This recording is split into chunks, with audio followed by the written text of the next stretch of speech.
मैं बेंगलोर से आया हूँ। मैं जानना चाहता हूँ कि नाम में रुचि होने के लिए नाम जप ही करना है या कोई अन्य साधन भी है? हाँ, उसमें अन्य उसकी उत्साह वर्धन के लिए सबसे प्रधान साधन है सत्संग। साधन को हरि भजन है, कह सत्संग सहाय। जैसे हमें किसी मार्ग में चलना होता है तो पहले मार्ग बताने वाला हमें चाहिए। जहां हमें चलना है हमें उसकी जानकारी के साथ हमें उत्साह वर्धन करने वाला चाहिए। फिर हमें चलने के लिए सामर्थ्य चाहिए। सत्संग हमें उत्साह वर्धन कराता है। सत्संग हमें भगवान के अद्भुत अद्भुत करुणा में लीला चरित्रों का ज्ञान कराता है। साधु समागम से हमारे हृदय में भगवान नाम रूपी धन के प्रति महत्व बुद्धि होती है। पहला सबसे सावधानी की आवश्यकता है कि कुसंग त्याग करके सत्संग करें। दूसरी सावधानी की आवश्यकता है भोजन। अगर आप यहाँ सत्संग के और गंदे विचार वालों का संग किया, अभिमानी जनों का संग किया, तो इसका रंग नहीं चढ़ेगा, क्योंकि बहुत जन्मों से हम उसी कुसंग में पड़े रहे। अगर कुसंग ना होता तो हमारे हृदय में भगवत प्रीति उदय हो गई होती। ये पहचान है, कुसंग की पहचान है। नाना प्रकार की दुर्वासनाएं, शरीर भोग आदि के लिए हमारे हृदय में लालसा होना, वो है। इसका मतलब बहुत समय से कुसंग होता रहा है। अब कुसंग के संस्कार अधिक होने के कारण सत्संग के संस्कार जब अंदर जाएंगे तो कुसंग को भगाने की चेष्टा करेंगे। और कहीं कुसंग मिल गया तो कुसंग के संस्कार और पुष्ट हो जाएंगे। एक संसार दुष्ट की संगति, ताहू में तुम पुष्ट कराओ। विनती करो सकल धर्मिंसो, धर्मी हुए जिन नाम धराओ। क्या सेवक जी करे वैसे संसार में दुष्ट स्वभाव की बढ़ोतरी है, और यदि तुम दुष्ट स्वभाव वाले लोगों से मिलते रहे तो तुम्हारा दुष्ट स्वभाव पुष्ट हो जाएगा। फिर आप दीक्षा लेने के बाद भी प्रेम रस का अनुभव नहीं कर पाएंगे। तो हमारा संग पहले ठीक हो, कुसंग का त्याग करके सत्संग करे। और फिर दूसरी बात, आहार शुद्ध हो। आहार शुद्धि सत्य शुद्धि, अर्थात हमारा आहार शुद्ध हुआ तो हमारा मन शुद्ध हो। ऐसे ग्रामीण भाषाओं में कहते हैं, जैसा खाओ अन्न वैसा बने मन, जैसा पियो पानी वैसी बने वाणी। ऐसे गांव में भी ऐसे चर्चा होती है।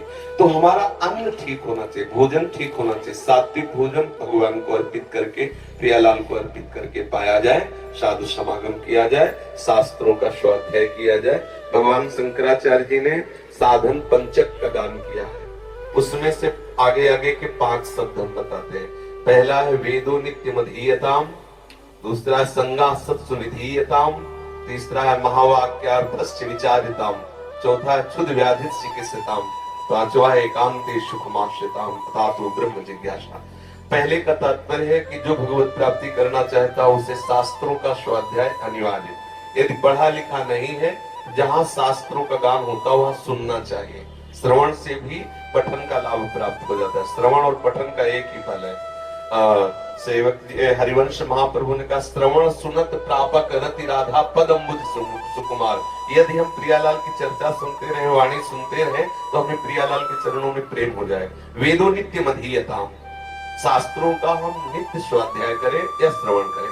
संगा सत्सु विधीयता, हम संग करें तो महापुरुषों का संग करें, जिनके संग से हमारे अंदर के विकार मिट जाए, जिनके संग से प्रभु प्यारे लगने लगे, जिनके संग से हमें संसार के भोग के प्रति हे बुद्धि हो जाए, ऐसे संतों का हम संग करें। और महावाक्यार्थस्य विचारिता, जो महापुरुषों ने अनुभव किया है, वो जो वचन बोलते हैं। वैसे यहाँ महावाक्य का तात्पर्य तो अहम ब्रह्मास्मादि से है, लेकिन हम उसको इस रूप में लेते हैं कि जो संत महापुरुषों ने जीवन में अनुभव करके और वो शास्त्रों का सार वाक्य बोलते हैं। विचारिताम, वाक्यार्थस्य विचारिताम, हम उनके वाक्यों के अर्थ का विचार करें। जो संत जब कहते हैं उस विचार में डूबे, उसे आचरण में उतारे। फिर बात कही, क्षुद्र व्याधि चिकित्सिताम, क्षुधा रूपी व्याधि की चिकित्सा करें। देखो कैसी बात है, चिकित्सा औषधि रूप में होती है। भिक्षान्नम औषधम, यदि वैरागी है तो भिक्षा का अन्न, और गृहस्थी है तो सत धर्म से कमाए हुए धन के द्वारा भगवद अर्पित करके अतिथि साधु सेवा करके फिर अपने उदर का पोषण करें। फिर एकांत सुखमास्यताम, अपनी दिनचर्या में कुछ ऐसा समय होना चाहिए कि एकांत में बैठ करके हम अपने आराध्य देव का बिल्कुल व्यवस्थित चित्त होकर के चिंतन करें। व्यग्र चित्त होकर नहीं, शांत चित्त होकर प्रभु का चिंतन। ऐसी दिनचर्या होनी चाहिए। अगर ऐसी दिनचर्या है तो नाम में रुचि हो जाएगी। खान पान ठीक हो, संग ठीक हो, विचार ठीक हो, आचरण ठीक हो, तो रोज नाम में उत्साह बढ़ता चला जाएगा। अब एक मटकी में चाहे जितना पानी भरो, थोड़ा सा छेद कर दो तो भरेगी नहीं, खाली होती चली जाएगी। ऐसे ही अगर थोड़े से गंदे आचरण, थोड़ा सा असाधन, तो हम नाम जब करते हैं वो भरता नहीं है नाम का भाव, वो धीरे धीरे निकलता रहता है, बहुत समय व्यतीत हो जाता है, फिर हमें अश्रद्धा होने लगती है कि यार नाम जपने से कुछ लाभ तो मिला नहीं, अभी वही विकार बने हैं, अभी वही वासना है। सुनते थे नाम में आनंद मिलता है, लेकिन आनंद तो मिला नहीं। नाम आनंद में है, पर उसके साथ जो हमें परहेज करना है वो हम कर जाए तो बहुत जल्दी लाभ प्राप्त हो जाएगा। धीरे धीरे धीरे धीरे नाम का प्रभाव ऐसा चढ़ेगा कि जिह्वा को और कुछ अच्छा ही नहीं लगेगा। ये जो षट्दश आदि व्यंजन है बिल्कुल अच्छा नहीं लगेगा। देखो, जिसको सांप काटता है ना गाँव में, उसे नीम की पत्ती खवाई जाती है पहचान करने के लिए जहर चढ़ गया कि नहीं। पूछा जाता है कैसा लगा, उसने कहा कड़वी, तो बोले सांप जहरीला नहीं था क्योंकि जहर नहीं चढ़ा।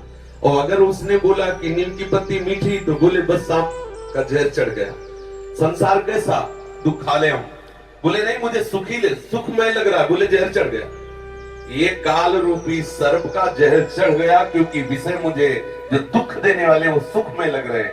अब झाड़ने फूकने वाले अपना मंत्र शुरू कर देते हैं। संत महात्मा है झाड़ने फूकने वाले, उपदेश दे के, मंत्र दे करके उसके विष को उतारते हैं, और जब तक वो विष नहीं उतरता तब तक उसे नीम मीठी लगती है। जब तक तुम्हें संसार के भोग अच्छे लग रहे हैं, तो समझ लो अभी जहर उतर नहीं रहा है।